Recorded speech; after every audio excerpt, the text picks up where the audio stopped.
కొట్టించుకొచ్చినాక బాగుందా? మంచిగా ఉంది, ఫ్రెష్గా ఉంది కూర కూడా. అవునక్క, కూర పట్టుక మంచిగా ఉంది. అవునక్క. అగో నేను అడుగు పోయినాక పోయి అని అడిగితే హిందీలో ఏదో కైకుయి అంటున్నాక నాకేం అర్థం కావట్లేదు. ఇక లాస్ట్ కి అల్లుడు సాయి వచ్చి అక్కడ వచ్చి హిందీలో మాట్లాడుతుండు. సాయి నేను ఫస్ట్ అయినా ఇట్లా నోరు తెరిచి చూస్తున్నా.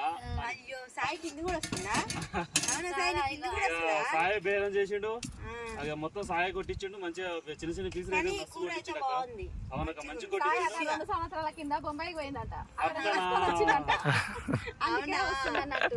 నాటుకోడి కూర అయితే ఇక మేమైతే చింత చెట్టు కింద మంచి పచ్చడి వాతావరణంలో అయితే స్టార్ట్ చేసేసాం. ఇక స్మెల్ అయితే గుమగుమ అంటుంది. ఎప్పుడు గుబగుబ అంటే ఎప్పుడు తినాలా అనిపిస్తుంది. కూర అయితే మా పెద్దక్క మా చిన్నక్క అయితే వండుతారు. నేనేం వంతలేను. ఇంకా అక్కడే మొత్తం అయితే చికెన్ అయితే రెడీ అవుతుంది. రైస్ అయిపోయింది. చికెన్ అయితే పోయింది.